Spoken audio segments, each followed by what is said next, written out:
très heureux de vous retrouver comme chaque mardi à partir de la station régionale de Constantine avec deux débats différents, hein. Aujourd'hui, on va parler d'abord de la sophrologie. Vous allez me dire qu'est-ce que c'est? On va vous expliquer avec l'unique sophrologue en Algérie qui nous a fait le plaisir de répondre à notre invitation, M. Boulqsaïr Fatah, qui est avec nous et qui va nous accompagner pour nous expliquer un peu ce qu'est la sophrologie, surtout que c'était au centre la sophrologie était présente dans un séminaire sur la santé mentale et surtout le stress au quotidien, notamment au milieu professionnel. On en parlera dans le premier débat. Ensuite, on parlera de neurologie avec le professeur Fakraoui Boubacar Siddiq qui viendra nous parler du congrès international, mais aussi de tout ce qui se fait en matière d'innovation pour la prise en charge des maladies neurologiques. C'est à peu près ce que nous allons, bien sûr, ça ce sont nos invités, mais tout au long, nous aurons bien sûr des reportages, notamment sur la campagne de sensibilisation d'Octobre Rose qui s'est terminée le 31 octobre. Nous parlerons aussi de la campagne lancée par les différentes directions de la santé à travers le pays pour la lutte contre le cancer de la prostate, le novembre bleu, pardon. Et nous rendrons bien sûr un grand hommage à la fin de l'émission à M. Jamal Hamouda, Rabbi Yarhamou, qui nous a quittés la semaine passée. On lançait un appel pour qu'il y ait une prise en charge médicale pour lui, notamment parce qu'il souffrait. Il a rendu l'âme hier et il a été enterré dans son petit village natal à Flifla, près de Skikda. Voilà le programme de ce Bonjour d'Algérie qui va commencer comme d'habitude. Nous avons repris une bonne habitude et elle est bien installée dans notre Bonjour d'Algérie. Petite virée sur la ville de Constantine. حين وصلت لمدينة الهوى عقلي طاير حين وصلت لمدينة الهوى عقلي طاير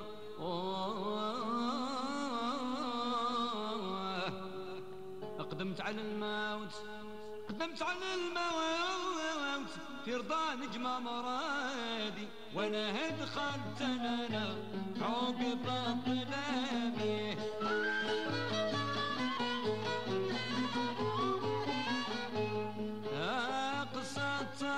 رفيقي وصاحبي على الغفلة المصار فجع سلمته وقبل سلامي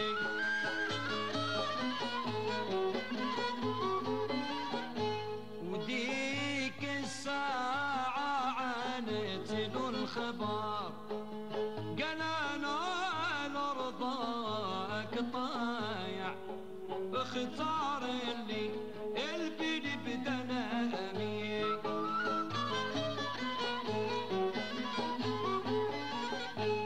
وسارنا ليها سنة بغي الشفار هي توعد كل جامع ودخلنا في غنيم طلامي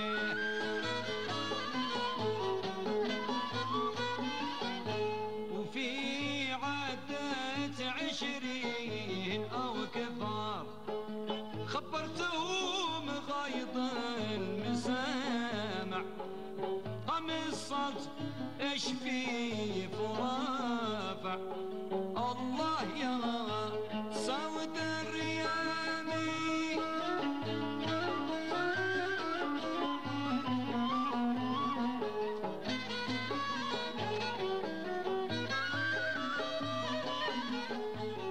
Belle petite balade avec la voix de l'inégalable maestro Mohamed Tahar Al-Fergani, Rabbi Yarhamou. Alors nous allons parler de sophrologie. Alors vous allez me dire ce que c'est. C'est notre invité, M. Boulqsaïr Fatah, qui viendra nous expliquer. Bonjour d'abord, marhaba bik. Bonjour M. Boulqaïdi. Je vous salue, je salue aussi les spectateurs de la télévision algérienne d'ici de Constantine. C'est un plaisir et un honneur d'être avec vous aujourd'hui. Le plaisir est vraiment pour nous parce que d'abord, vous êtes le seul sophrologue en Algérie. il y en a. En fait, je suis le seul sophrologue installé ici en Algérie, mais il y en a des psychologues et des sophrologues qui viennent de l'étranger pour faire des petites sessions comme ça et partent. Alors, la différence entre la sophrologie et la psychologie, Bah, la psychologie, c'est général. La sophrologie, c'est la fille de la psychologie. C'est une branche, c'est une spécialité aussi. Vous savez que, en fait, en psychologie, il y a des cures, il y a qui sont un peu lents, qui peut aller jusqu'à des dizaines d'années. Donc, la sophrologie, elle est là, elle est plus courte. C'est-à-dire la thérapeutique, elle est plus courte, elle est pertinente. Et les résultats sont là, sont présents. Dès la première, la deuxième séance, on sent qu'il y a un changement. alors la définition, C'est dans quoi? Oui. dans la définition, bon, moi j'ai lu, c'est à peu près ça a une relation avec la relaxation. Oui, oui. Et Démarrons par la définition, c'est-à-dire scientifique. La sophrologie, c'est pas la souffrance. Ça n'a Ça n'a rien à voir. ouais, rien à voir avec la souffrance. La sophrologie, c'est un mot latin, en fait, qui se compose de trois racines. La première, SOS, c'est le signe de secours international. SOS, Voilà. on lance un SOS. Tout Voilà. à fait, tout à fait. Donc, freine, c'est le cerveau. Et logis, c'est la science, La l'étude, science. voilà. Donc, si vous voulez que je vous donne une définition rapide, c'est voler, c'est la science qui vole au secours du cerveau humain. Donc, s'il y a un appel au secours, comment Oui. vous le détectez? Comment le cerveau commence à lancer des SOS? En fait, C'est un appel de détresse, comme oui, on dit. oui, oui, tout à fait. En fait, c'est connu chez les psychologues. En fait, le cerveau, il est très intelligent, parfois malin. Donc, il y a quand même des symptômes, je dirais, des signes de comportement, des signes de...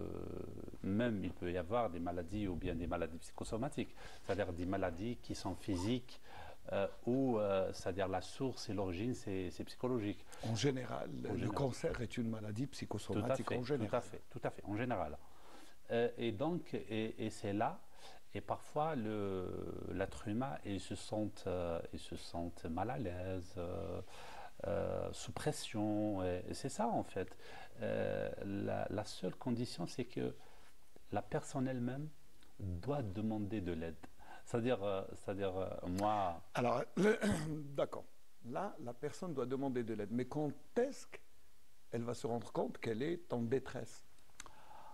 eh ben, je vous ai expliqué qu'il y a des signes de comportement, il y a des signes il y a les maladies aussi. C'est-à-dire, la seule contrainte en psychologie, c'est qu'on ne peut pas aller offrir de l'aide. Sinon, dans ce cas, on n'arrive pas à des résultats avec la personne. Il faut que la personne elle-même soit orientée par des professions de la santé. C'est tout à fait normal. Voilà. S'il y a quelqu'un qui est malade, Voilà. Sinon, de son propre chef, quand il se sent mal à l'aise dans sa peau, donc il se dirige vers un spécialiste de la santé, un médecin, un psychologue ou des infirmiers. Ces derniers peuvent, c'est-à-dire l'orienter vers telle ou telle spécialité, ça dépend de son cas. Vous savez, en psychologie, ce qui est délicat, c'est que chaque cas est un cas. ah oui, chaque cas est isolé. Oui, oui, oui. Il ne ressemble à aucun autre Tout à cas. fait. Chaque cas est Tout un à cas fait. d'étude. Oui, tout Ce à qui est fait. bon, hein. C'est pas comme en médecine. D'autant plus que c'est métaphysique. Il Tout n'y à a fait. rien de palpable. C'est pas palpable, c'est pas concret. Je dirais par exemple la grippe, on peut faire du copier-coller une ordonnance, on peut la donner à 1000 personnes. Par contre, en psychologie, c'est non. En psychologie, chaque cas est un cas, il faut le prendre en charge, il faut le prendre, c'est-à-dire son vécu, sa naissance, sa socialisation, ses aspirations, plein de paramètres qu'il faut prendre en conscience. Et ça demande du temps, Ah oui. finalement, hein, pour prendre en charge Oui. d'une manière psychologique, d'abord, parce Oui. que là, on va d'abord prendre le cas psychologique avant d'aller vers la sophrologie. C'est la même chose en fait. C'est la même chose. Pourquoi? Parce que la sophrologie, c'est de la psychologie. Ça prend du temps, oui, peut-être pour le dépistage, peut-être pour trouver et cerner le cas. Ça prend 2-3 séances. Après, on entame directement la thérapeutique. Donc, ça varie en fait entre 3-4 à 10 à 14 séances après.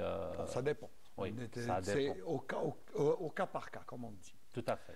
Alors, psychologie et sophrologie font-ils bon ménage? Je vais vous dire une chose, oui, oui, mais malheureusement, le psychologue, le sophrologue n'ont pas de place dans notre monde arabe pour plein de raisons. Dans notre société? Oui, oui. Je parle de la société algérienne. Principalement. En Algérie, ça commence, je dirais, ça commence. Les pays du Golfe.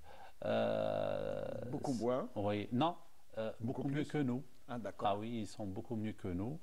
Par contre, le nord de l'Afrique, ça commence. On l'a vu avec les parents aujourd'hui qui veulent, c'est-à-dire qui cherchent le bien-être des enfants. Et c'est via ce volet que la santé mentale commence à prendre de l'ampleur dans la société algérienne, d'autant plus que il y a les médias, les réseaux sociaux, on trouve des publications. Comme là c'est une sensibilisation. Tout à fait. Et donc, ça commence à faire, la santé mentale commence à faire sa place en Algérie et chez... C'est vrai que les idées préconçues d'auparavant, quand on va chez le psychologue, Oui. chez nous, c'est pas très loin du psychiatre, ça veut Oui. dire qu'on est fou. Mais Tout là, à fait. c'est une idée qui a tendance à disparaître. Justement. En fait, la connotation de psychologie, ça veut dire que la personne, elle est aliénée, elle n'est pas normale. Donc, en fait, justement, et c'est ça, en fait, la clé. Alfonso Caicedo, qui a fondu la sophrologie à la base, c'est un psychiatre. D'accord. Oui, il a développé au service de psychiatrie en 1960. C'est récent, c'est très récent. Oui, je veux dire, quand même, on a 60 et quelques années. c'est récent. Oui. On va dire parce que bon, c'est par rapport à la médecine, aux Oui, autres tout à fait. sciences, Oui, à la oui, philosophie. oui, à tout la... à fait. Bon, c'est ça, c'est Ouais. pas très. Donc, c'est un psychiatre, il était conscient de ça, en fait.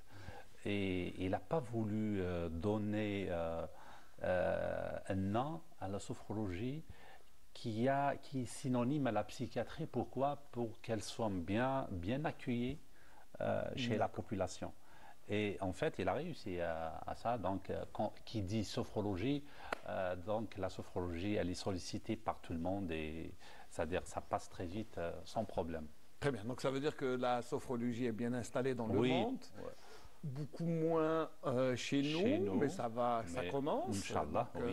Bon, si vous êtes premier, vous êtes précurseur, donc ça veut dire qu'il y en a d'autres encore qui vont venir.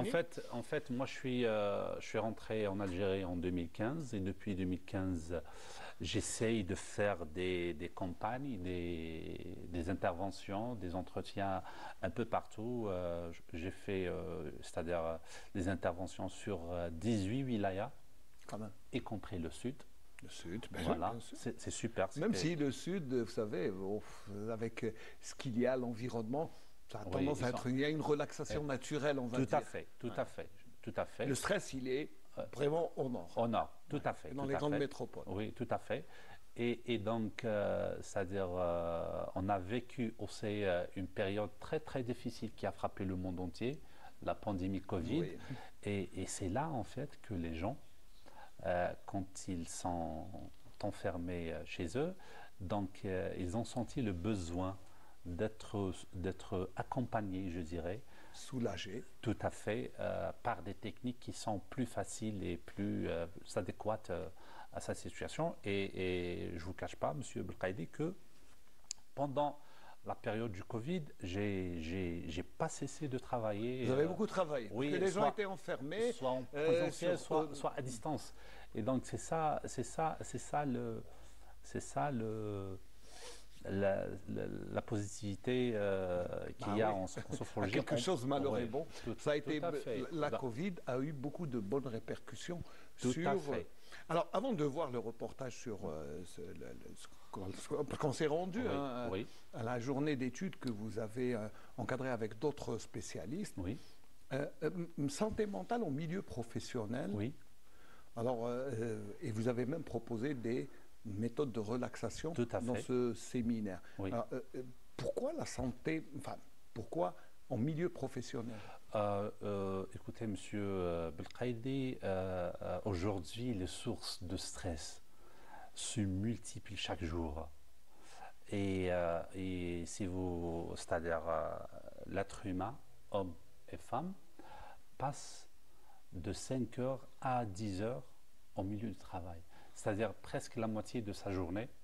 Même parfois plus. Hein. Même Vous savez, à parfois la plus, télévision, oui. on passe beaucoup Oui, plus de tout à temps fait, tout à au fait. milieu professionnel qu'à Oui, domicile. il y a plein de secteurs, c'est-à-dire le secteur de sécurité, le secteur de la justice, le corps médical, il passe vraiment. Ah oui, des c'est-à-dire- journées entières interminables, comme on Tout dit. à fait. Et donc, ça peut être, c'est pas ça peut être, C'est elle est une. déjà, c'est une grande source de stress dans la vie de l'être humain. C'est pour ça, en fait, que la journée qui a été proposée par la CNTF, que j'assume, Oui, bien que je sûr, que nous salue. saluons au passage Ah pour oui, son oui, oui, oui. initiative. Donc, en coopération avec l'université de Constantine II et le PH El Khroub. Donc, c'était super. Et c'est vrai, voilà, après la journée, j'ai eu des échos, oui. Des Beaucoup de feedback commentaires, favorable. oui, beaucoup de feedback qui m'ont été envoyés. Bah, et c'est bien parce que ça, c'est d'utilité, bien sûr, d'abord de faire connaître et la communication est très importante. Alors, le reportage, on va voir le reportage puisque nous étions présents et notre consoeur Amina Batouche bien était aussi présente pour nous donner quelques aperçus sur ce qui s'est passé dans cette journée d'études organisée par la Société nationale des transports ferroviaires.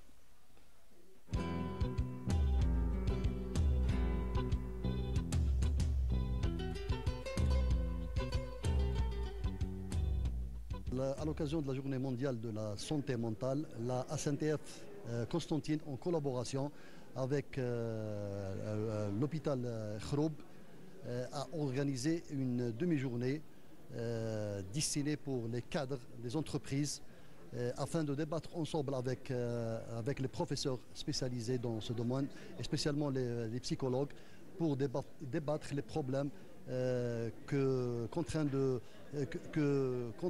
vivre les cadres au quotidien et de trouver des solutions à moyen et long terme afin de minimiser le danger que subissent ces cadres et dont les conséquences sont je dirais, sont un peu inquiétantes. Le but recherché dans cette demi-journée, c'est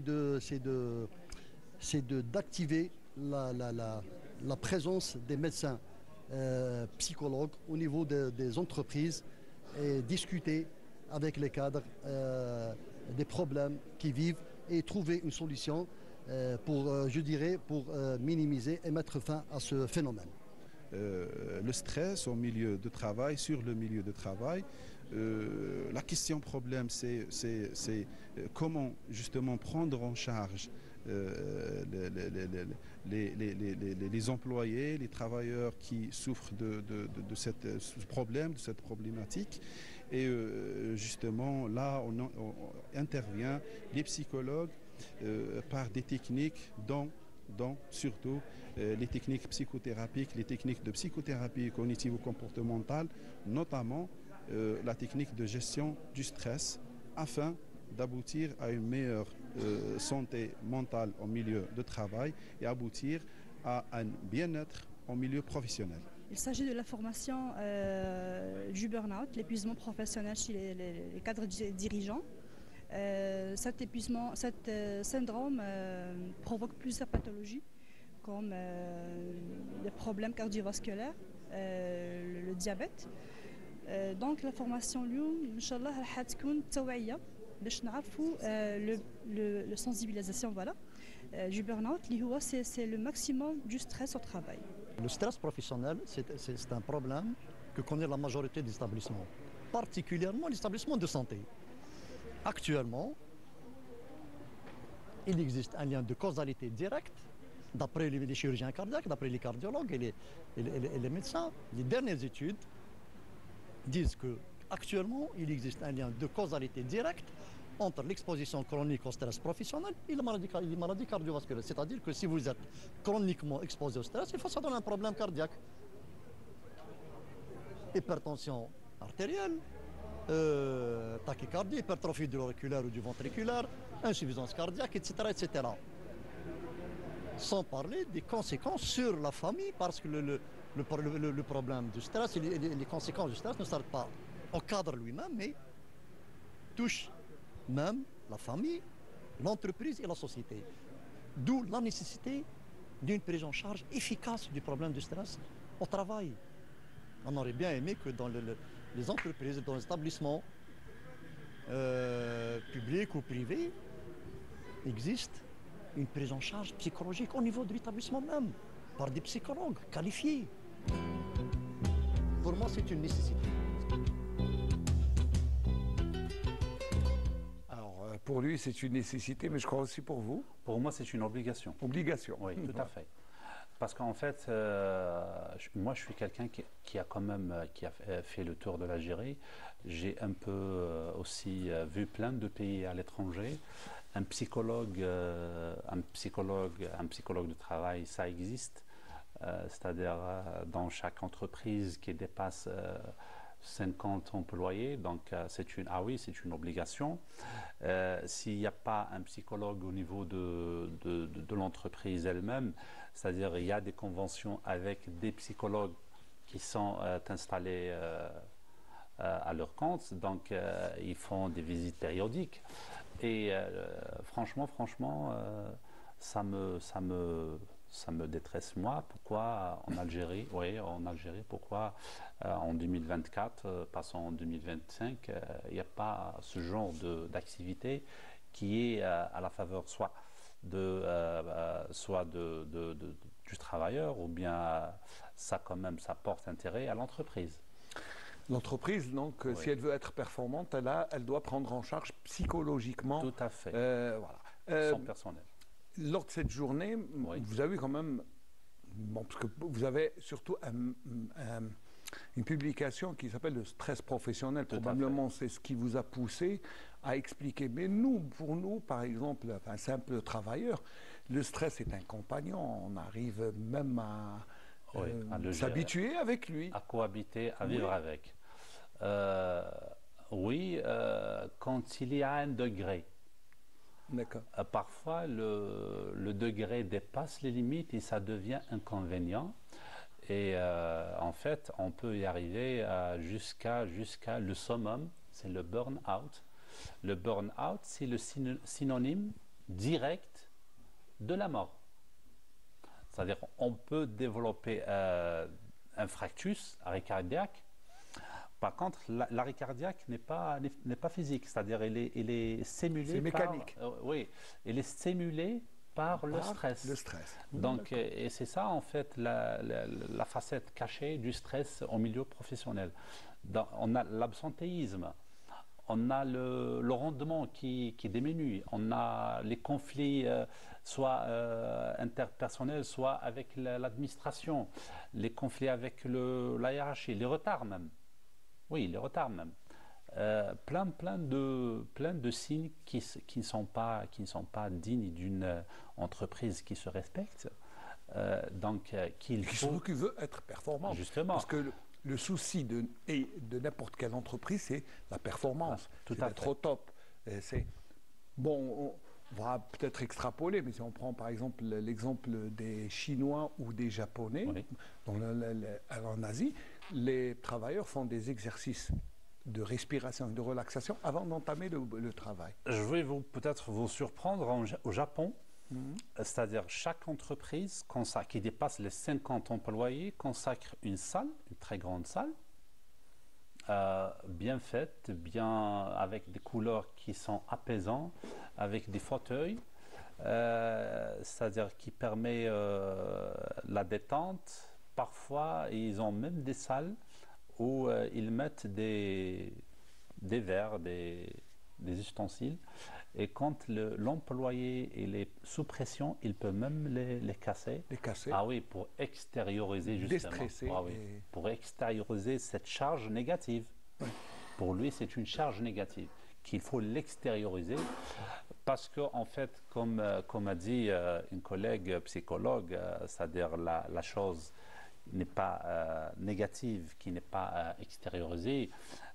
Ça va se loger quelque part. Si elle ne sort pas, si elle ne s'extériorise, elle va rester, elle va faire des dégâts. Après un certain moment, elle va devenir une maladie. Donc, alors, avant de passer, de parler des conseils qu'on donne, le sport est, je crois, le meilleur allié pour déstresser. Tout à fait, parce qu'en fait, les sports, moi je dirais les sports. Le sport, c'est l'activité physique, on va dire. Tout à fait. Donc, toute activité physique est là pour consommer la surcharge énergie qu'on a négative. Parfois, tout à fait. Donc, le sport, les randonnées, le dialogue positif. Et parfois, même si la prière, la relation avec Dieu aussi, ça peut apaiser. C'est la Bible. Ça apaise. Et puis c'est une méditation qui permet... Tout à fait. Donc, et puis arrivent aussi les méthodes psychologiques connues sur la scène scientifique. Et on va en parler juste après, parce que pourquoi on a dit sport, donc ça veut dire que le sport est un allié. Tout à fait. Pour déstresser, pour décompresser, pour se sentir, mais aussi... C'est un facteur de lutte contre le cancer. Et les femmes de Constantine étaient au rendez-vous. Alors, c'était la veille du 1er novembre. Elles ont fait une course pour terminer toute la campagne de sensibilisation d'Octobre Rose. Et notre consoeur Amina Batouche était présente.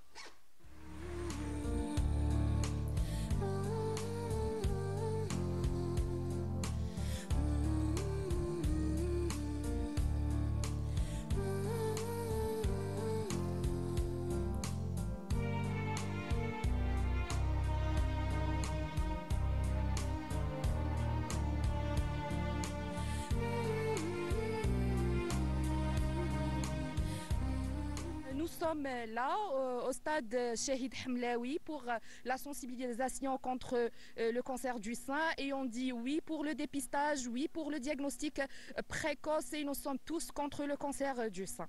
Nous avons organisé ce marathon pour sensibiliser les femmes et je conseille les femmes qui n'ont pas encore les signes cliniques de consulter parce que surtout pour le diagnostic précoce. Et diagnostic précoce veut dire survie plus longue, traitement, c'est-à-dire moins lourd.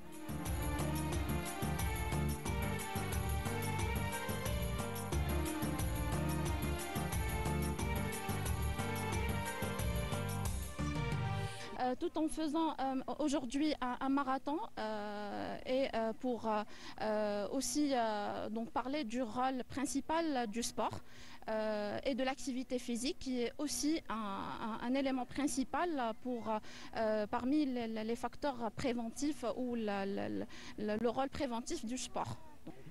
C'est un marathon pour clôturer le mois d'octobre, le mois rose d'octobre. Donc c'est pour sensibiliser toutes les femmes contre le cancer du sein et en solidarité avec les patientes atteintes de ce cancer. Je remercie toutes les équipes qui ont participé à cette sensibilisation et à la sensibilisation de tous les citoyens de la wilaya de Constantine.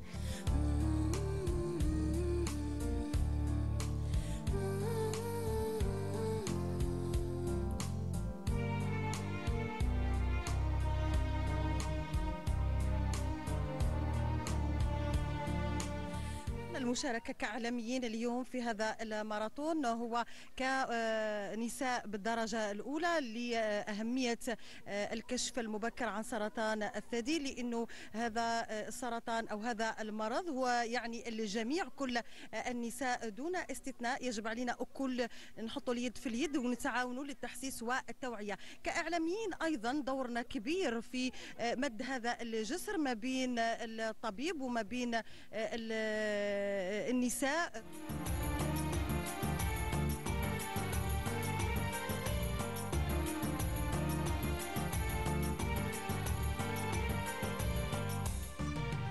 Voilà, Octobre Rose qui reste quand même.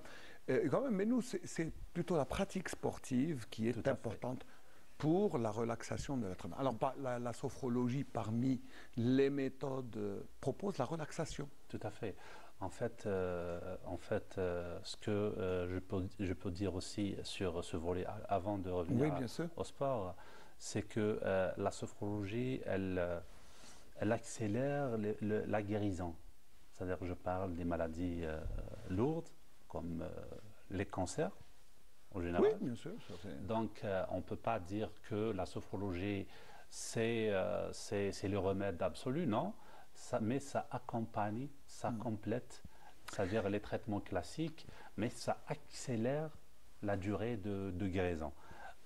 Donc, revenant au sport, en fait, le sport, oui, c'est vrai, l'activité physique, l'activité sportive, ça absorbe toute énergie négative, ça absorbe les tensions, ça dégage en fait la pression compressée, je dirais, avec un langage commun, compressée un peu partout dans le corps.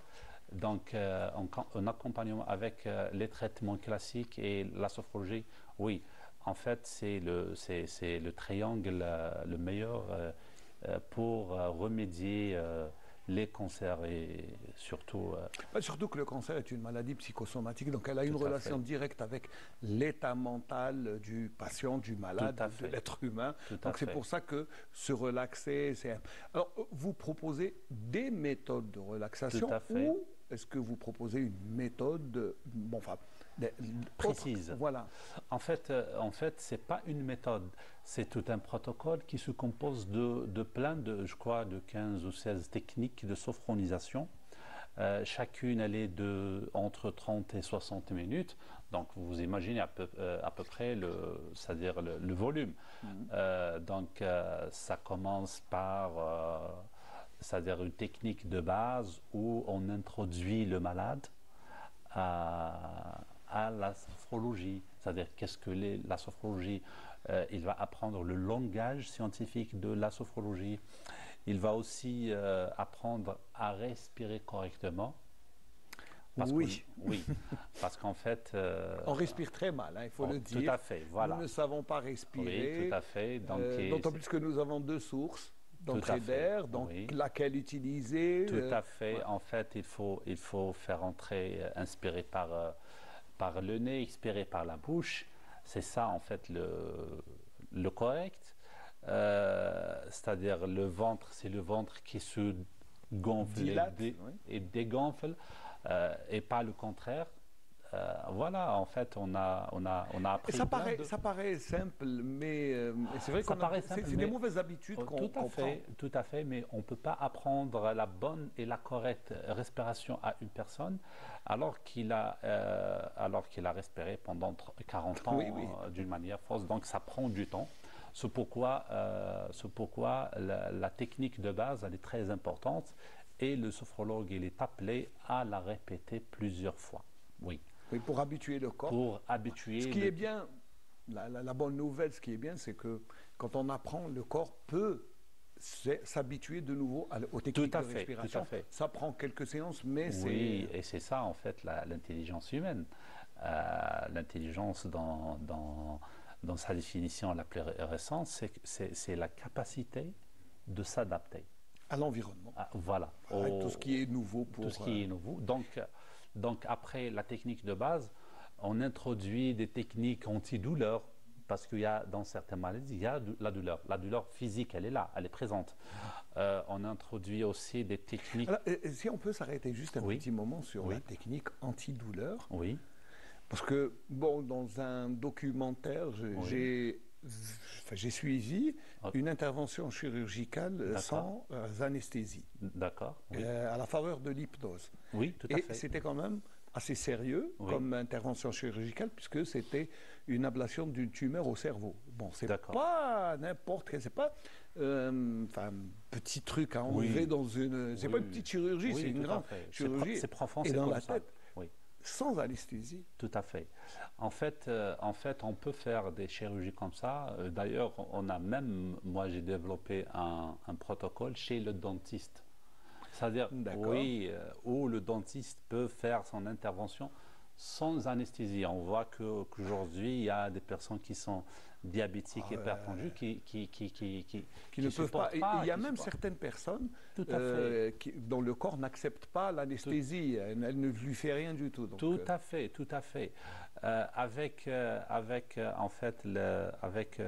ce qui se passe sur la scène économique, on voit que les dentistes souffrent pour avoir des doses d'anesthésie. C'est devenu très rare. Et donc, la sophrologie, elle peut être sollicitée, elle peut remplacer. D'accord, l'anesthésie. Oui, l'anesthésie dans certains cas. Alors, c'est pas dans tous les cas. C'est pas dans tous les cas. Il faut. Malheureusement. C'est un travail en fait. Ça se travaille. Avec le temps, ça se travaille. Oui, mais comme si vous êtes le seul sophrologue en Algérie, ça va être difficile d'aller chez tous les dentistes. Donc, je vais vous dire pourquoi, Monsieur Moukaïdia, parce qu'en fait, il y a la réceptivité du malade. Il y en a ceux qui sont réceptifs, il y en a qui sont moins réceptifs, il y en a ceux qui sont résistants. Et c'est là, en fait, la difficulté. Donc, le dentiste, en la présence du sophrologue ou du psychologue, doit faire un travail énorme sur cette personne avant de passer à l'action médicale. L'autre travail qui vous attend peut-être en tant que sophrologue, c'est d'abord essayer d'enlever cette peur, cette phobie qu'il y a chez beaucoup de gens comme Naufel, la phobie de la blouse blanche.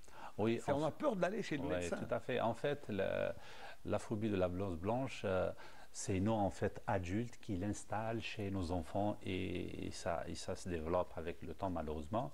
C'est vrai qu'on lui fait peur, sinon je t'envoie chez le médecin. Sinon, l'injectable et machin. Donc c'est ça, en fait, c'est notre éducation qui est un peu altérée. Et de ce plateau, je fais un appel à tous les parents pour qu'ils fassent attention avec. Et ne pas faire peur aux enfants. Oui, surtout.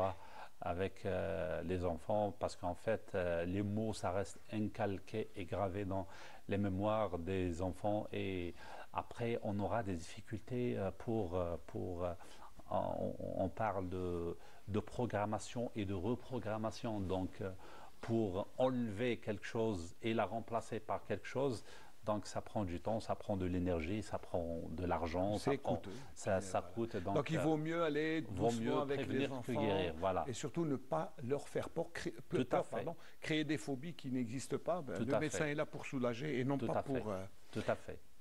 Je vous ai arrêté pour parler, mais vous pouvez continuer parce que vous parliez de cette phobie qu'on a, cette anesthésie, mais d'autres techniques de la sophrologie qui est...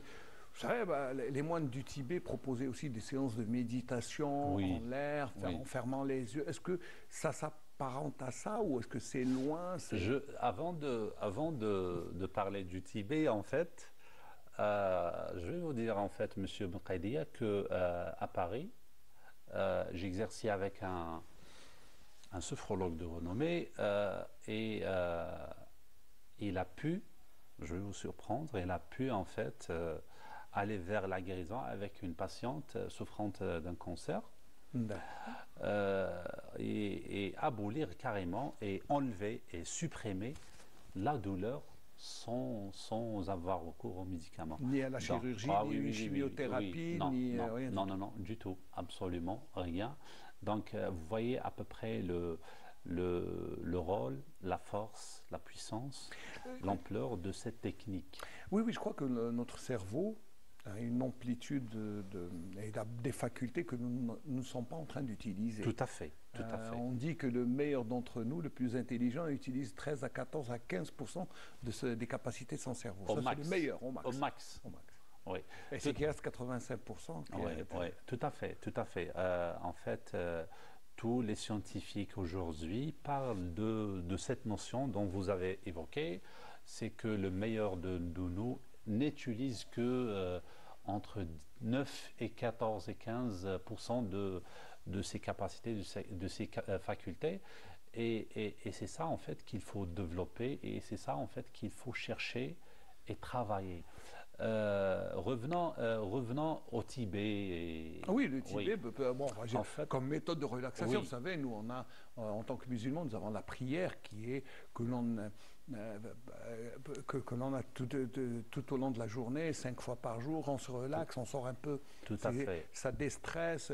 Oui. Ça, c'est une forme de relaxation. Tout à fait. Mais il y en a d'autres, hein, comme le sport. Il y en a plein, oui. Voilà. En fait, à l'époque, le prophète accompagné de son compagnon, Abu Bakr as-Siddiq, quand ils étaient à Ghar Hira, entre les prières, il faisait aussi de la méditation. C'est un niveau un peu élevé de foi, dite dans Tafsir Ibn Kathir, al-tahannuth.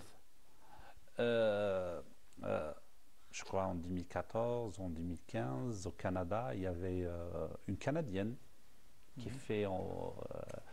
une Canadienne, je dirais non musulmane. Donc, pour la précision. Oui, voilà, pour la précision. Qui pratiquait le yoga. Et en fait, elle recommandait toujours un exercice comme ça. Sans le savoir. Sans le savoir que les musulmans le font. Oui, donc, même le tasabih, oui, c'est apaisant. Revenons à la méditation. C'est vrai que la méditation... elle soulage le corps, le cerveau, parce qu'on est en train de parler de cerveau. Cependant, moi, non spécialiste, je ne peux pas apporter, je n'ai pas une vision assez claire, assez scientifique sur le méditation, surtout parce que la méditation, elle est parfois, entre parenthèses, pratiquée par des non-spécialistes. Oui, c'est vrai, là, c'est tout à fait, ce qui a altéré un peu l'image de la méditation. Je ne dirais pas que c'est moche, c'est négatif, mais il y en a d'autres techniques et d'autres personnes qui sont plus scientifiques en la matière. Si vous me dites la sophrologie, c'est à peu près le yoga, la méditation, oui. Pas très loin, j'ai dit, c'est pas très loin. Oui. Dans son aspect général, dans son image apparente, ça peut paraître comme une sorte de médication. Par contre, elle ne l'est pas du tout. La sophrologie, elle a ses méthodes, elle a ses caractères, elle a ses techniques en fait, elle a ses branches, elle a ses spécialistes. Il y a plein d'articles, des livres. Oui, j'ai lu que vous avez publié beaucoup d'articles qui ont relation avec la sophrologie. Tout à fait. En fait, j'ai publié en 2018 le manuel du sophrologue à Paris. En 2020, en plein Covid, un autre manuel en arabe, en fait, publié en Jordanie. C'est bien créer la réussite, c'est une sorte de motivation. Vous avez aussi l'introduction à l'hypnose. C'est récent, c'est en 2000. C'est très récent, hein, oui, je vois que... C'est en mars 2024. J'ai aussi, vous avez évoqué mon livre intitulé Le stress professionnel. Le stress professionnel. Qui a été traduit en 6 langues. Tout à fait. C'est pour la précision. Tout à fait. En fait, il a été traduit. Pourquoi? Parce qu'en fait, j'ai évoqué un nouveau aspect au stress. Là où j'ai parlé du stress dans l'open space de l'entreprise. Vous savez, il y a des entreprises qui adoptent actuellement le travail en open space, en espace ouvert. Où il n'y a pas de mur pour que tout le monde... C'est un peu pour créer l'effet de groupe et la cohésion entre les travailleurs. Et comme c'est nouveau, partout dans le monde entier, ça peut dégénérer c'est-à-dire des conflits, ça peut dégénérer. Oui, l'image de soi parfois. Oui, on a l'ego quand même, oui, qui est là, qui est bien présent. On ne se sent pas très à l'aise, on n'a pas cette intimité qu'on a l'habitude de. C'est-à-dire. Ça, c'est le revers de l'open space. Oui. Et donc, j'ai parlé du stress issu ou bien causé par l'open space, ce qui était nouveau dans le monde des publications scientifiques. Et l'éditeur m'a sollicité de faire des traductions espagnol, italien, portugais, allemand, anglais, voilà, et russe. Et en fait, les livres sont trop sollicités sur c'est bien, le marché européen. D'abord, c'est tout à votre honneur, mais aussi à l'honneur de fait. l'université algérienne. Tout à fait. Là, vous êtes un pur produit de l'université, même si vous avez dû faire, parce que c'est une spécialité qui n'existe pas, la sophrologie, vous avez été en Europe pour la faire. Ça, c'est. Oui, tout à fait. Sinon, vous êtes un pur produit. Oui, tout à fait. Je suis de votre avis parce qu'en fait, là, je suis un produit de l'université algérienne. Je ne vous cache pas, M. Benkhaidia, que l'université algérienne a beaucoup de talent. Oui. Oui, a beaucoup d'énergie. Donc, Inch'Allah, ça va. Vous êtes un cas très encourageant pour les jeunes étudiants qui sont en fin de cycle. Comme quoi, l'université est en train de former de bons cadres, de bons citoyens qui sont au service des autres. Alors, vous avez fait une séance de relaxation durant cette journée. Tout à fait. Aux travailleurs, au stress. Oui. Souvent, qu'est-ce que vous leur avez montré exactement? En fait, je n'ai pas fait une technique anti-stress, j'ai fait une technique de base, ce qu'on appelle la technique de base, ou bien une technique très simple pour introduire les présents à mieux respirer justement, à mieux apprendre à visualiser, et voilà, à faire une petite décharge du stress, d'énergie, voilà, du stress vécu c'est-à-dire quotidiennement. On devrait vous inviter quand même à la télévision. Je suis présent, il n'y a pas de problème. Parce que là, on est au milieu de stress. Tout à fait, en fait, oui. Oui, j'imagine. Vous avez vu que quand même, il y a beaucoup de gens les techniciens, les journalistes, vous faites un parcours vraiment de combattants. Et oui, je serai là, il n'y a pas de problème. On va s'entendre. Inch'Allah. Sinon, enfin, bon, parce qu'on arrive un peu à la fin de ce débat, donc on a parlé un peu de tout ce qui a trait à l'exercice professionnel. Oui. Et surtout, alors, quelles recommandations vous donnez, surtout aux cadres, parce que c'est ce qui était l'intérêt de la journée d'études, c'était les cadres et le stress au quotidien. Tout à fait. Parce que les cadres ont une responsabilité sur les autres travailleurs. Tout à fait. Pourquoi les cadres? Parce que le travailleur aussi subit une pression, il a aussi un stress. Pourquoi seulement les cadres? En fait, c'était les cadres. Pourquoi? Parce qu'on ne peut pas gérer tous les professionnels de la wilaya de Constantine. Donc, on a voulu transmettre un message très fort aux responsables, aux cadres dirigeants, pour qu'ils aient cette notion c'est-à-dire pour qu'ils prennent conscience aussi, pour qu'ils mettent, c'est-à-dire dans leur intervention, dans les ambitions, qu'ils soient professionnels ou personnels, les ambitions de réconforter leur personnel, parce que c'est très important. C'est très facile de faire de la pression. C'est très facile de faire l'administrateur strict, mais c'est pas donné à tout le monde d'être pédagogue, d'être leadership, d'être chef et d'être à l'écoute de tout le monde. Je me rappelle qu'à l'université, on nous disait que la psychologie, c'est l'art d'écouter, d'entendre les gens.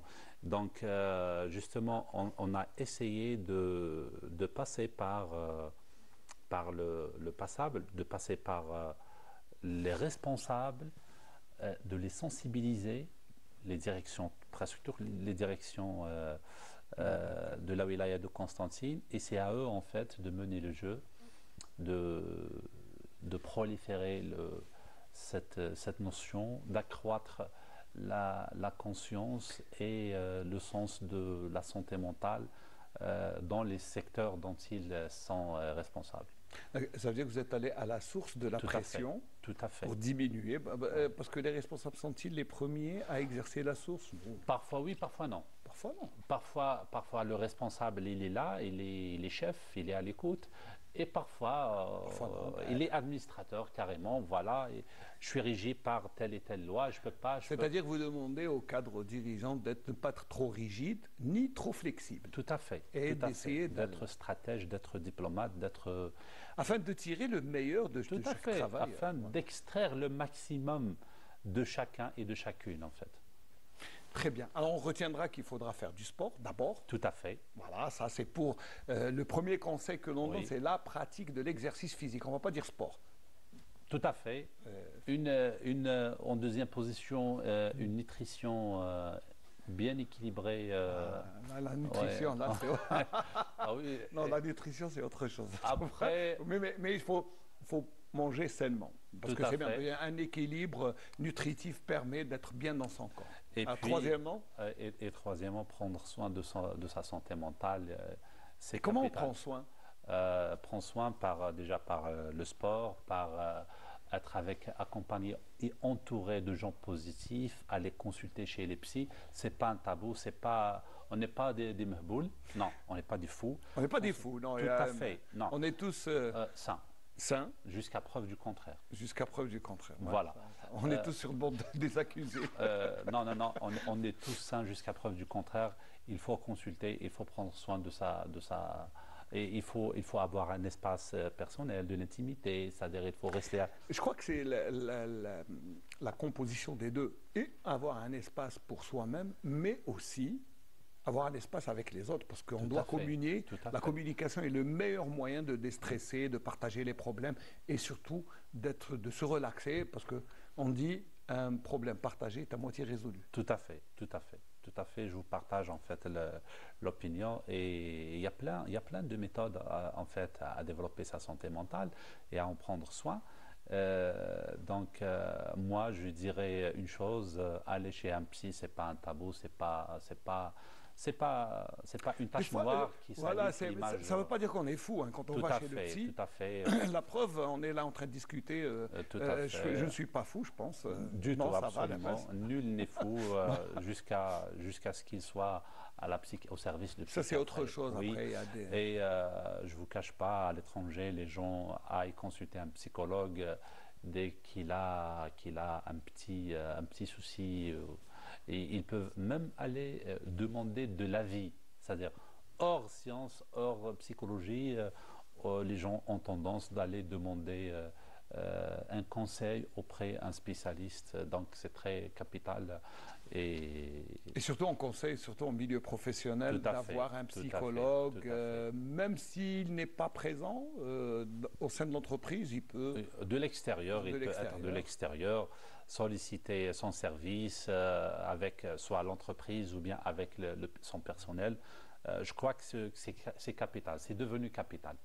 Alors juste avant de nous quitter, parce que là, on arrive à la fin, une de vos publications concerne le jeûne. Oui, le jeûne. Et ses vertus, la relation avec la sophrologie. Oui, en fait, la relation avec la sophrologie, on ne peut pas exercer une séance de sophrologie en étant le ventre très plein. Voilà, pourquoi? Parce que en fait, ça empêche une bonne respiration. On ne va pas atteindre nos objectifs. C'est-à-dire, avant d'être sophronisé, il faut être décontracté en tenue vestimentaire. Il ne faut pas être trop serré. Et puis, il ne faut pas avoir faim et avoir rassasié. Donc, c'est déconseillé. Il faut être entre les deux. Je parlais du jeûne, l'effet, j'ai parlé en fait de son historique, le jeûne à travers le monde, chez les trois religions monothéistes, et puis l'effet, j'ai basé en fait sur l'effet du jeûne sur la santé physique et mentale de l'être humain, où j'ai parlé de son effet beaucoup plus physique. Voilà, et mental. Non, mais c'est bien, parce qu'après le mois de Ramadan, on est très détendu, parce que Bon, c'est vrai que c'est éprouvant physiquement, mais sur le plan mental, on est très allégé. C'est une autre...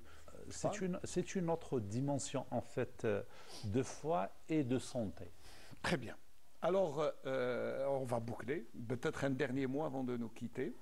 Oui, en fait, moi, je lance un appel au ministère du Travail. Si vous me permettez, en fait...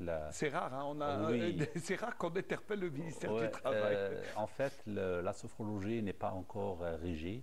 Elle n'est pas répertoriée sur la nomenclature des professions en Algérie. J'aimerais bien qu'elle le soit. Inch'Allah. Et puis, si vous êtes le seul, le premier, donc il faudrait peut-être d'autres pour que ça soit... Oui, il faut qu'il y ait d'autres praticiens. Et le deuxième appel, en fait, de ce plateau, je lance un appel à tous les Algériens d'en prendre soin de la santé mentale parce que c'est capital. Et n'oubliez pas de rester avec vous-même au moins 5-10 minutes par jour. Rester avec soi-même, c'est un peu régénérer la santé mentale. En utilisant un langage positif. Très bien. Restez positif, c'est le message de M. Boulaqsaïr Fatah, qui, je vous rappelle, est sophrologue. C'est le seul sophrologue en Algérie et même dans le Nord-Afrique et aussi dans le monde arabe. Vous n'êtes pas très nombreux. En tout cas, vous n'êtes pas très nombreux. Voilà, il y a plusieurs publications depuis 2010, notamment Les secrets de la sophrologie, le manuel, le jeûne, le stress en milieu professionnel. Et je vous rappelle aussi qu'il est membre du syndicat national des psychologues algériens, mais aussi membre de l'association canadienne de l'intelligence appliquée depuis 2017 et membre de l'association américaine de psychologie depuis 2023. Merci de nous avoir fait l'honneur de nous accompagner. J'espère vous n'allez pas nous quitter. On va faire d'abord une séance de relaxation dès qu'on terminera. Et puis voilà, on va juste suivre ce reportage. Après, nous allons recevoir le professeur Fakaraoui, Boubacar Saddeq.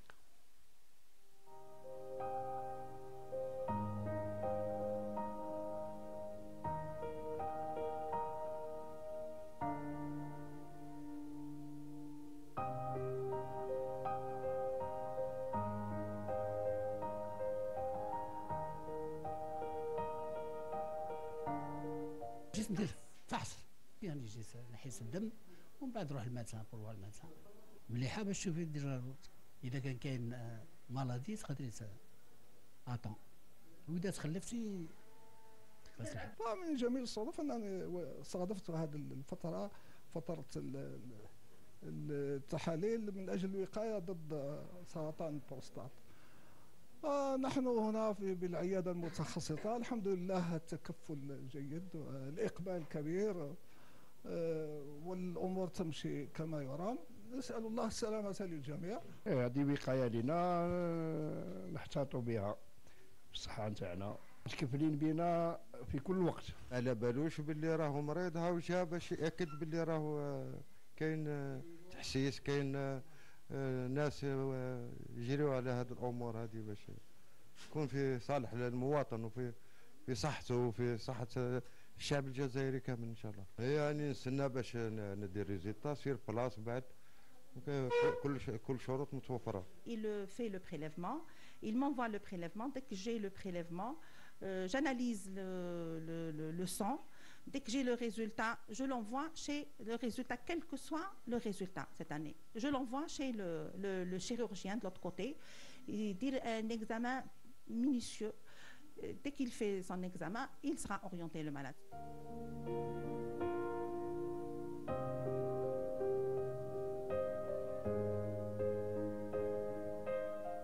ما تقلب هكا كنت خايف فهمت ولا الحق دخلت لقيت الريزولتا مليح الحمد لله. الريزولتا قالوا لي تحسنت راك لاباس الحمد لله. انا جيت درت الفحص الاولي خرجت لي نتائج مليحه بربي ان شاء الله الواحد يحوس يداوم عليها ان شاء الله باه تسمع على صحته هي الاولى. هذه وقايه لينا وبربي ان شاء الله على عامين نزيدوا نعاودوا نجيو ان شاء الله لا كنا من اهل الدنيا.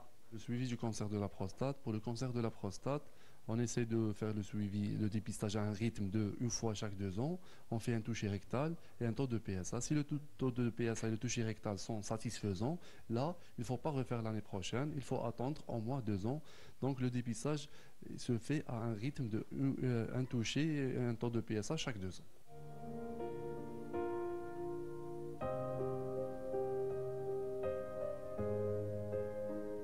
Reportage de Amina Batouche sur le lancement de la campagne de Novembre Bleu qui est dédiée à la lutte contre le cancer de la prostate en premier lieu, mais aussi des maladies masculines parce qu'il y en a beaucoup. Et le mois de novembre suit toujours la campagne de Octobre Rose et il est dédié donc tout au long du mois de novembre, vous pouvez vous rendre à la clinique rénale, mais aussi aux EHS pour avoir une consultation. C'est gratuit. Il faut en profiter, surtout pour les personnes au-delà de 50 ans. Il faut surveiller la prostate. C'est ça. Oui. Ouais, c'est le professeur Fakaraoui qui va nous parler de neurologie. Il n'est pas là pour nous parler, mais ça reste la sensibilisation. Je crois que tous les médecins le font, c'est pour essayer d'interpeller tous les malades, c'est ça. Oui, parce que déjà on a un adage en arabe qui dit Dirham wiqayatun khayrun min qintar ilaj. Voilà. Alors, marhaba bik, d'abord, je rappelle que vous êtes chef de service de la neurologie à Constantine, au CHU de Constantine, et vous avez organisé un congrès sur les dernières innovations en matière de prise en charge des maladies neurologiques. Oui. Si je ne me suis pas trompé. Alors, c'était le 16e congrès de la Société algérienne de neurologie et de neurophysiologie clinique, qui est présidée par le professeur Toubal, c'est médecin-chef de Annaba, de CHU de Annaba. Donc, on a essayé d'organiser cette fois-ci à Constantine. L'objectif, c'était bien clair, c'est de voir qu'est-ce qu'il y a en matière d'innovation, des moyens d'exploration en pathologie neurologique en général, et de neurosciences en plus large. L'objectif, c'était en même temps d'inculquer ces nouvelles informations donc, à nos collègues et consoeurs, donc neurologues de toute l'Algérie, mais également de comporter ou bien d'organiser des ateliers de formation. C'était ça l'objectif. Donc avoir à donner des informations et également avoir à acquérir des pratiques de ces examens. Un exercice pratique sur le terrain, pratique. Notamment on a vu le Doppler, le EEG, le MG, c'était vraiment très pratique et même la neuroradiologie interventionnelle. Parce que dans le domaine de la neurologie, il y a vraiment des bouleversements, il y a des révolutions scientifiques à la fin de compte. Parce que la neurologie, il y a 20 ans et 25 ans, ce n'est plus celle qu'on vit actuellement, avec laquelle on est en train de voir nos patients. Parce que ça change aussi bien parfois les cadres de certains malades ou bien de certaines maladies. Et on comprend mieux maintenant donc, la genèse de ces maladies neurologiques qui étaient inaccessibles au traitement. Maintenant, on a des moyens thérapeutiques. Je donne un exemple, je crois, l'un des plus grands succès qu'a eu la neurologie, c'était au milieu des années 90, par exemple. On avait ce qu'on appelait donc, les accidents vasculaires cérébraux, surtout les accidents vasculaires cérébraux ischémiques, qui représentent quand même un fléau, un grand problème de santé publique. Oui, les problèmes, qui n'étaient pas, donc c'était quelque chose de perdu, on dirait une partie perdue avec le patient. Maintenant, depuis 1995, on a des moyens thérapeutiques. Et ces moyens thérapeutiques sont en pleine expansion, en plein développement, à telle sorte qu'on arrive parfois à dire qu'on peut guérir le patient quand on le voit dans un délai bien déterminé. C'est-à-dire quand il arrive dans un délai bien déterminé, à savoir 4h30 jusqu'à 6h, voire 12h, on peut faire quelque chose pour essayer donc d'arriver à la guérison de ce patient, à la récupération de son déficit neurologique.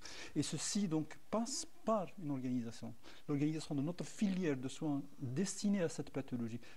Pourquoi j'insiste sur cette pathologie? Parce que c'est une pathologie tout simplement, qui est très répandue en ce moment. C'est la deuxième cause de mortalité, la première de cause d'handicap acquis, et la deuxième cause de démence. Chose qui est très importante pour notre société. Et encore, quatrième élément, ce qu'on constate dans notre société, que cette pathologie qui était considérée un certain temps comme étant l'apanage des sujets âgés n'est plus le cas. On voit des jeunes qui ont entre 20 et 30 ans qui sont atteints de cette pathologie, ce qui est grave. C'est ce que j'allais dire, c'est que maintenant, ce sont des jeunes. Des jeunes. Oui. C'est comme les crises cardiaques. J'avais un jeune de 23 ans, 25 ans, qui fait une crise cardiaque, c'est incroyable. Ceci est dû à deux choses essentielles. La première des choses, c'est qu'il y a un changement de mode de vie dans notre société. Là, oui.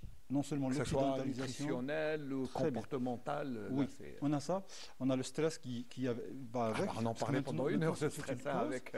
On a également la sédentarité qui est une cause maintenant de ces pathologies, donc circulatoires et cardiovasculaires et éventuellement neurovasculaires. La sédentarité, c'est une chose qui est vraiment maintenant un facteur qu'on devrait un petit peu essayer de faire une lutte contre. Et en plus, les facteurs classiques qu'on connaît, le diabète, l'HTA, l'obésité, les c'est devenu des maladies classiques, des maladies parce classiques. qu'elles sont connues, elles sont traitées, on connaît le traitement, bon, même on va dire à la limite c'est maîtrisé. Mais là, ce qui n'est pas maîtrisé, c'est ce genre d'accident qui arrive et qui intervient après un gros stress ou un grand stress, une période difficile, délicate, avec tout le mouvement qu'il y a dans la société nouvelle. Et c'est pour ça que les conséquences, c'est ça, c'est des maladies qui touchent à tout âge. Oui, c'est ça. On est en train de voir des jeunes, un peu plus âgés, si vous voulez, mais l'objectif de notre congrès et de notre sensibilisation qu'on devrait un petit peu axer, c'est qu'on devrait s'entraider entre nous, société savante, et éventuellement la société civile, et éventuellement les établissements de l'État et le ministère de la tutelle, d'organiser une filière de soins d'AVC. On en a besoin, parce que malheureusement, on n'a pas encore de filière bien spécifique, on n'a pas de plan national. On a besoin d'un plan national d'AVC comme un plan national pour le diabète ou pour l'HTA. Pour le cancer, l'HTA. C'est vraiment, parce qu'à la fin de compte, la mortalité liée à l'AVC est plus importante que celle du cancer. Elle est juste derrière celui de l'IDM. Elle est plus importante que celui du diabète isolé. Donc, avoir un programme national, je crois que c'est une urgence nationale qu'on devrait donc mettre ce programme national sur professeur, qu'est-ce que vous entendez par un programme spécifique? Un programme national, ça veut dire dédié pour essayer deux choses. On a les unités neurovasculaires qui sont les piliers de la prise en charge, devaient être généralisés, devaient être multipliés. On a quelques unités qui sont insuffisantes à l'échelle nationale. Il n'y en a pas beaucoup. Il n'y en a pas beaucoup. Voilà. On a au maximum 11 qui sont effectifs. Ils ne répondent pas. 58 wilayas, c'est pas beaucoup. Et ne répondent pas à des normes internationales en matière des moyens, en matière d'organisation et en matière de la disponibilité de leur, sur 24 heures par jour et 7 jours sur 7. Ça, c'est obligatoire.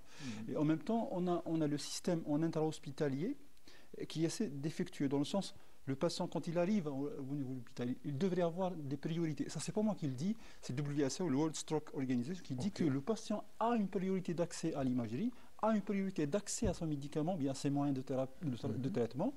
Et encore, les moyens de traitement devraient être mis à la disposition des centres hospitaliers ou bien éventuellement des structures hospitalières, aussi bien la thrombolyse, aussi bien la thrombectomie, aussi bien les autres éventuellement moyens thérapeutiques qui devraient donc être disponibles pour les spécialistes dans ce domaine. D'accord, c'est consacré quand même et un budget spécial pour la prise en charge de la maladie, mais aussi des structures adéquates pour sa prise en charge. Exactement. Ça va demander beaucoup de moyens. Alors, tout d'abord, c'est question d'organisation. Ce qu'on va faire, c'est de filière. L'objectif de la filière, c'est de faire ramener les patients assez rapidement au niveau de c'est gagner du temps, parce que les maladies neurologiques, je crois que c'est une question de temps. Time is brain, parce qu'habituellement, au bout de 4h30, on a quelque chose à faire. Et ça nécessite quand même un SAMU qui est plus évolué dans ce sens. Maintenant, on parle à l'échelle mondiale, c'est de créer des unités mobiles stroke. Ça veut dire des ambulances qui ont un scanner dans lequel on peut faire scanner en même temps que le patient est venu à l'hôpital. Donc, on va avoir le diagnostic. Ça peut être rapide. Ça pourrait être dans un second, mais on peut le faire. On peut estimer ça qu'éventuellement il essaie, d'autant plus qu'on a un grand pays large, la Heiberg. Donc, on a besoin de ces idées qui devraient être. D'ailleurs, il y a un projet de recherche dans ce sens avec l'université. Donc, on est en train de le faire. Et ça, c'est très important de le mettre en place. Deuxième des choses, multiplication de ces unités, c'est vraiment capital. Chaque wilaya devrait avoir un. Parce que quand même, on a un pays extrêmement large. Parce que vous savez que dans une ville, on perd 1 heure de temps pour arriver à l'hôpital. Ici à Constantine, on a l'expérience. J'imagine la même chose à Alger. La même chose peut-être à Oran. Donc au sud, c'est encore plus, parce que c'est des distances de centaines de kilomètres. Oui, on a besoin de cette approche. Deuxième des choses, c'est que essayer d'incriminer. Parce qu'à la fin de compte, la prise en charge est pluridisciplinaire. Aussi bien les neurologues, qui devraient être formés, aussi bien les radiologues, aussi bien les neurochirurgiens, aussi bien éventuellement les cardiologues et les internistes. Donc, on devrait prendre en charge en totalité le patient afin d'arriver à guérir d'une part quand on le prend en charge à temps, mais également d'éviter la récidive. Parce que cette pathologie, sa caractéristique, c'est qu'elle peut récidiver. Et si elle récidive, c'est encore plus grave. Et donc, le deuxième volet de ce programme, c'est la prévention. Prévention, c'est, je disais au début, si on fait en pas d'autres termes, ça veut dire que prévenir, c'est mieux que guérir. Bien sûr. Donc, pour essayer d'avoir cette prévention, parce qu'on est en multidisciplinarité, donc tous les patients qui ont déjà des facteurs de risque devraient être pris en charge de façon idéale, de façon optimale, j'allais dire, pour essayer d'éviter ça aussi bien sur le plan diabète, sur le plan hypertension artérielle. Et ça, le neurologue pourrait éventuellement aider, le cardiologue pourrait aider éventuellement l'interniste ou bien l'endocrinologue ou bien le diabétologue pour essayer de faire des schémas spécifiques chez les patients à haut risque d'avoir des événements cérébrovasculaires. Dans ce sens, je crois qu'on pourrait éventuellement arriver à réduire au moins l'incidence qui est en train de flamber. L'amplitude est très inquiétante. Oui. À Constantine, par exemple, on est en train de voir, en 2010 déjà, on avait des chiffres qui sont alarmants, à savoir que sur 100 000 habitants de jeunes, on a 13,4 cas. C'est quand même assez important comme incidence. Alors, encore chez le sujet âgé. On parle de jeunes. Oui. Là, ça veut dire que l'étude, c'était entre 16 et 50 ans. Alors, pour les sujets qui sont encore plus âgés, on a plusieurs études algériennes qui ont été faites. Dans la dernière, c'était à BGA. On avait des chiffres qui sont encore plus alarmants, parce qu'on a des chiffres au moyen de la population entre 109 jusqu'à 140, voire 160 pour les femmes. Et les femmes, maintenant en Algérie, ce qu'on constate, c'est qu'il y a une petite prédominance féminine, chose qu'on devrait un petit peu étudier chez nous.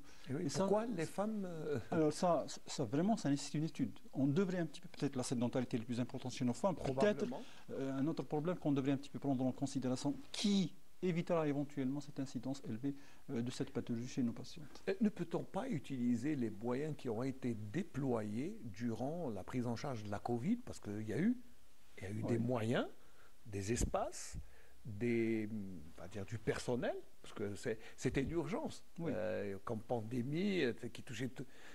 Ne peut-on pas utiliser ces moyens, au moins la moitié, pour essayer de prendre en charge ces pathologies? Alors, les moyens qui sont disponibles déjà des hôpitaux, juste les organiser, ça va... Ça gagnerait. On va gagner quelque chose, on va gagner du temps, d'une part, pour nos patients, on va gagner la possibilité éventuellement de détecter ces patients et de les prendre en charge dans le délai. Je crois que c'est déjà l'optimisation de l'utilisation des moyens qui sont disponibles dans notre structure hospitalière. Et par la suite, ces unités neurovasculaires sont indispensables. Parce que l'unité neurovasculaire, c'est quoi? C'est que des gens, ce qu'on a à Constantine, ce qu'il y a à Tizi Ouzou, ce qu'il y a à Oran, ce qu'il y a à Blida, c'est que ces teams, on appelle stroke team, c'est des équipes qui ont l'habitude de voir qu'est-ce qu'on devrait faire, même si on n'arrive pas à thromboliser le patient, on arrive à faire quelque chose. Ils sont de petits gestes, mais qui sont vraiment importants pour le patient pour éviter au moins un taux de mortalité élevé aux phases aiguës. Et par la suite, on va essayer de voir avec le... Alors ça, c'est une chaîne de prise en charge qui commence en préhospitalière pour faire arriver le patient précocement, le traiter en phase aiguë, par la suite rechercher la cause et par la suite la rééducation fonctionnelle. Déjà une chose qu'on souffre ici à Constantine, c'est qu'on n'a pas de centre spécialisé pour la rééducation fonctionnelle. Et ça, je fais un petit peu éloge d'ailleurs à Madame Lemaille, qui est médecin-chef du service de rééducation fonctionnelle, qui est ma voisine à rechercher de Constantine. On a besoin d'un centre. Parce qu'un patient qui arrive avec une hémiplégie, on fait un traitement, parfois il le récupère complètement, tant mieux pour lui, mais parfois il va avoir un déficit. Plus la rééducation précoce, plus adaptée, plus il va encore reprendre. Puis en plus, c'est des spécialités. Vous savez, on a essayé d'évaluer, dans ma thèse, on a essayé d'évaluer un petit peu la perte de durée de travail chez les patients qui sont jeunes. Vous savez, minimum, on a une perte de 180 jours. Minimum. Ça veut dire qu'on va avoir une perte économique qui c'est assez lourde pour le pays. C'est 6 mois. C'est 180 jours. Ce qui fait qu'on devrait essayer de faire quelque chose pour ces patients. Et je crois que l'État est sensible à ça.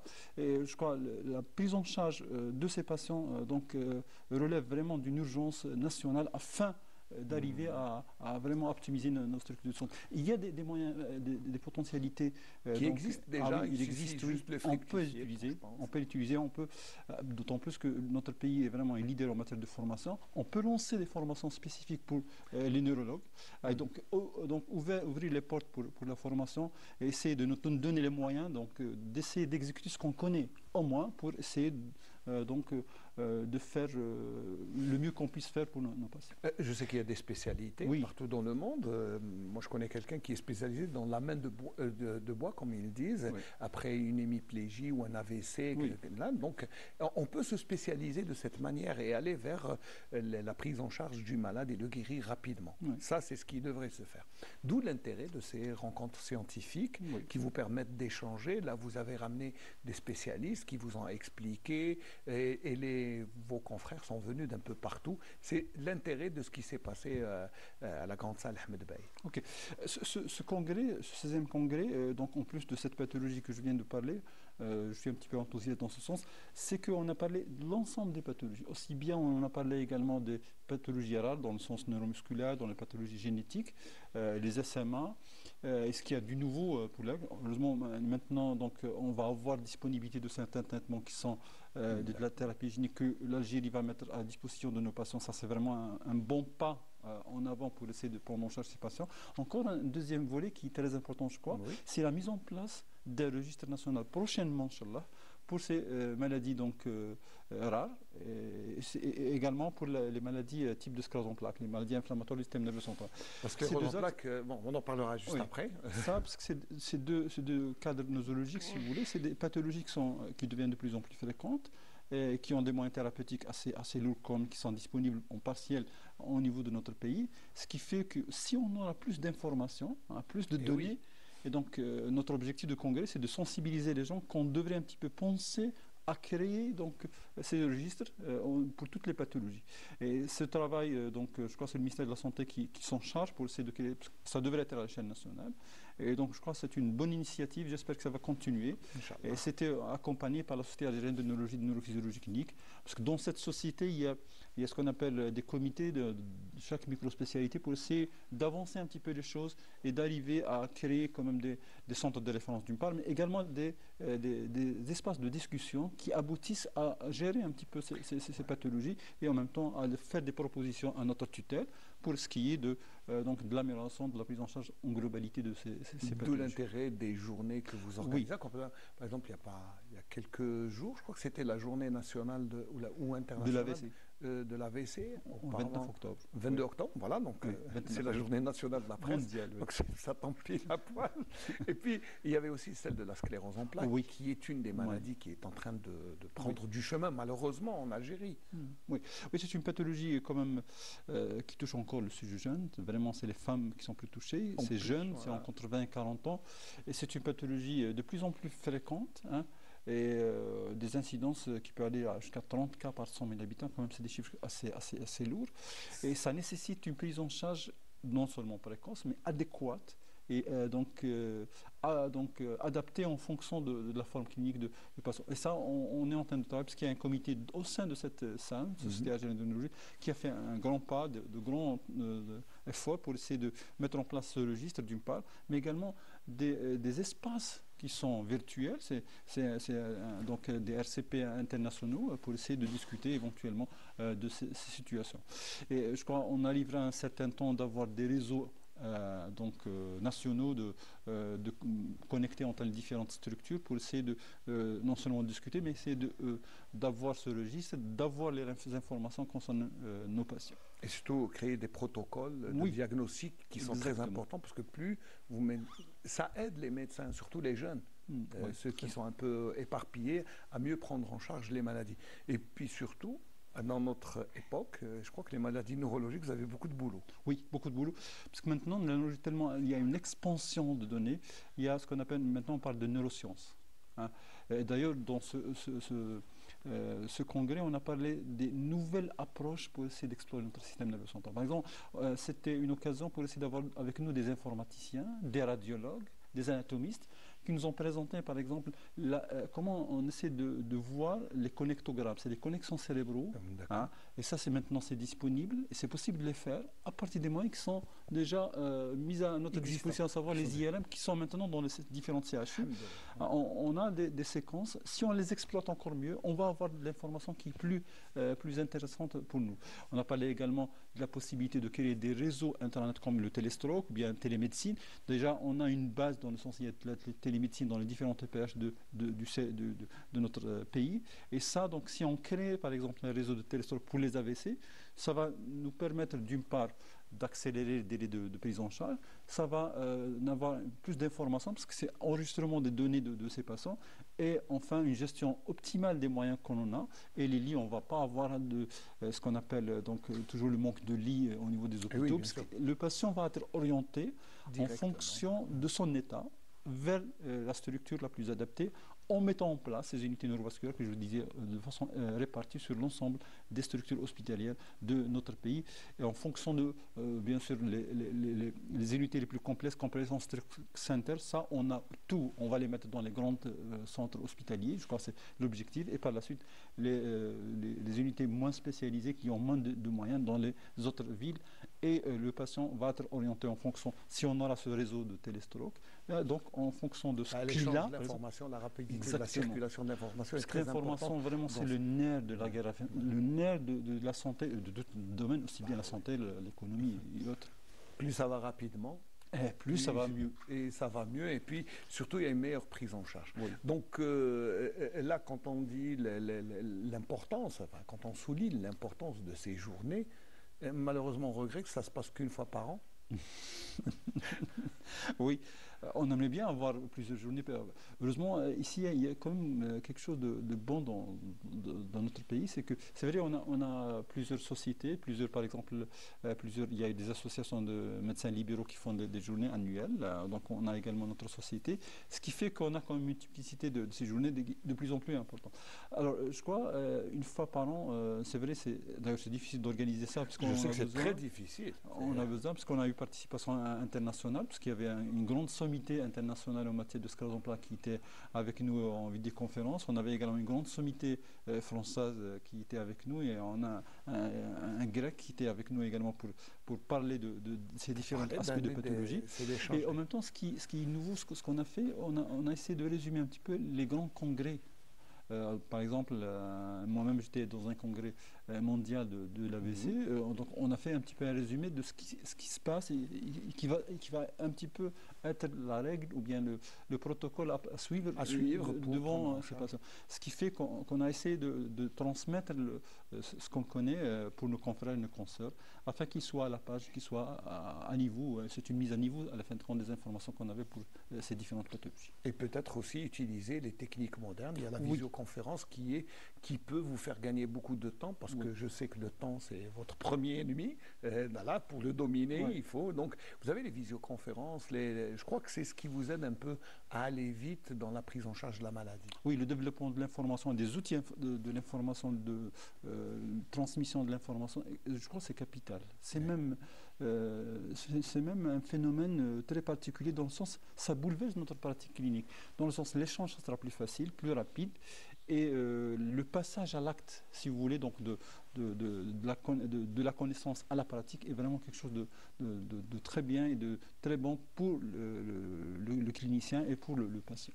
Alors, moi, j'ai suivi avec vous une campagne, une journée de sensibilisation pour la sclérose en plaques. Oui. Maintenant, c'est les AVC. Donc, on devra faire aussi une autre... je crois une autre journée, ou plusieurs. D'autant plus que l'AVC, c'est aussi les cardiologues et les neurologues. Vous n'êtes pas seul, donc il faut beaucoup de spécialités. Ce qui est bien, c'est que vous pouvez vous entraider pour essayer. Mais qu'est-ce qu'on pourrait dire aux gens pour essayer d'éviter ces accidents cardiovasculaires? Alors, les accidents neurovasculaires, comme on dit, ou bien les AVC, ou bien le secteur des Maria, ou le secteur des Maria, parce qu'il y a plusieurs... La première des choses, toujours, je parle de la prévention et pas la situation de la Oui, bien sûr, la prévention d'abord pour éviter... Les patients, parce qu'on a des facteurs de risque, on devrait un petit peu les suivre. Les patients qui ont un haut risque, soit diabétique, soit hypertendu, soit éventuellement cardiaque déjà au préalable, soit quelqu'un qui a le trouble du rythme cardiaque, soit quelqu'un qui a une dyslipidémie, quelqu'un qui a l'obésité, quelqu'un qui a le ronflement, le ronflement avec l'apnée de sommeil, c'est un facteur. Les troubles du sommeil, c'est un des facteurs de risque maintenant.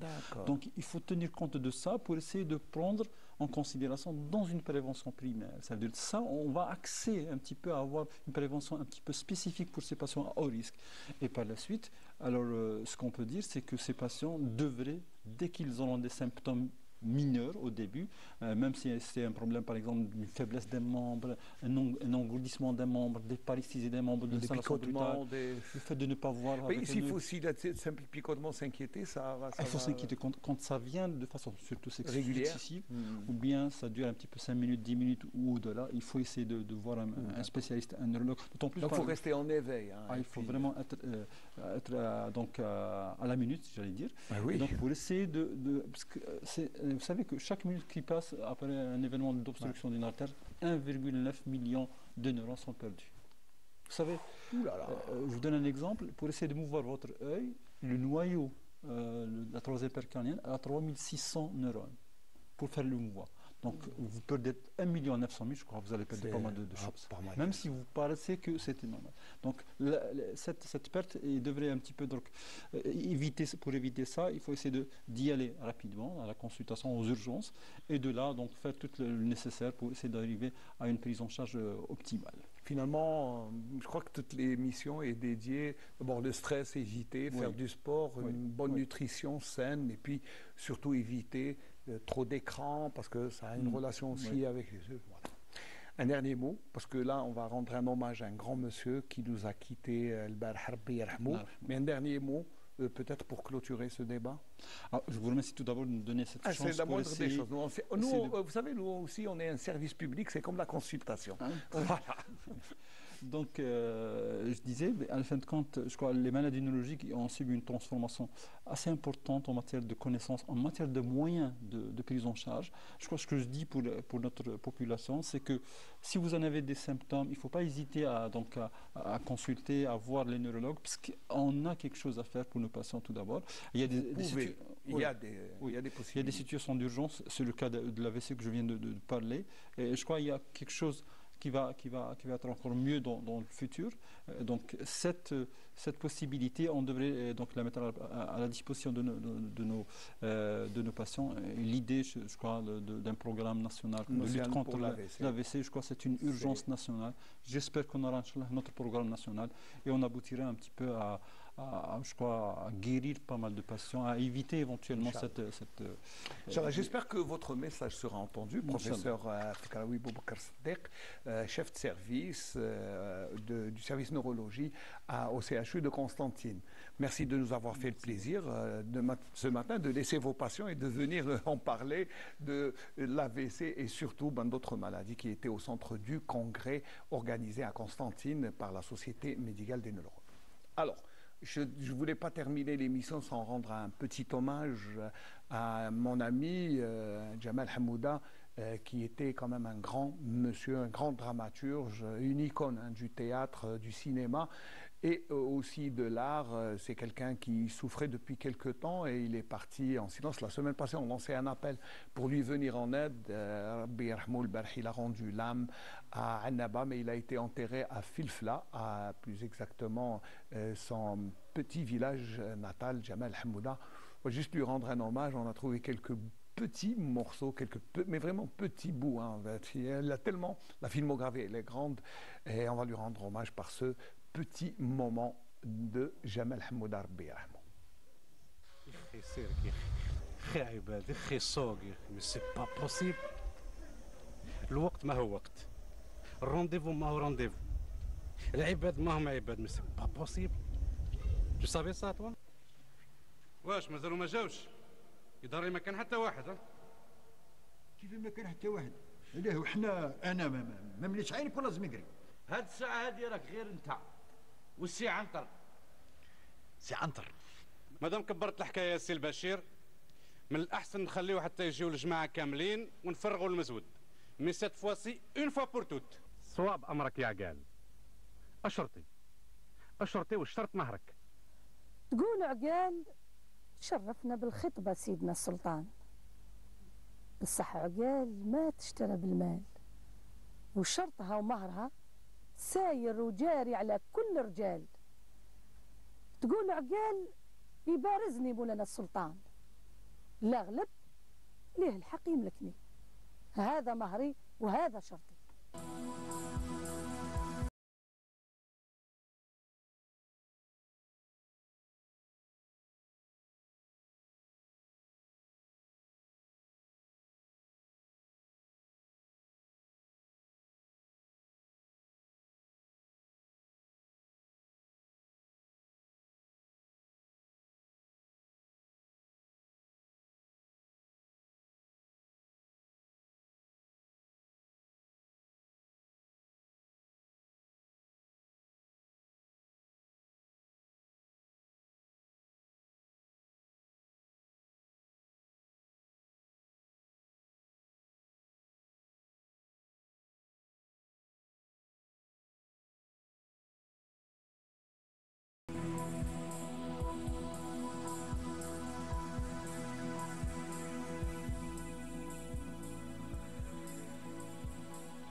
حميد نوض حميد، الجمهور يستنى فينا. نوض حميد، نوض فنك يستنى فيك. نوض. Allah yarhamou, il ne reprendra plus sa place sur les planches du théâtre algérien. Je rappelle, Jamal Hamouda a été enterré hier à Skikdar, Beyarhamou. C'est une grande perte pour l'art algérien, tellement il a marqué toute l'époque et la dramaturgie algérienne, notamment à l'est du pays, mais c'était une icône, une personne à laquelle on rendait hommage un peu partout en Algérie. Beyarhamou. Toutes nos sincères condoléances à son fils Walid et à son épouse et toute la famille Hamouda. J'espère qu'ils trouveront toute la marque de notre sympathie en cette douloureuse circonstance. Voilà, je tenais à présenter aussi mes condoléances au nom de toute la télévision algérienne. Merci de nous avoir suivis dans ce bonjour d'Algérie qui aura parlé beaucoup de stress. Donc évitez, faites du sport, mangez bien, essayez de vous relaxer et surtout ne pas trop stresser. C'est Enofel Chaita qui a réalisé ce bonjour d'Algérie avec toute l'équipe de la station régionale de Constantine en espérant vous retrouver la semaine prochaine, Inch'Allah. Mardi prochain, même heure, même endroit. À très bientôt.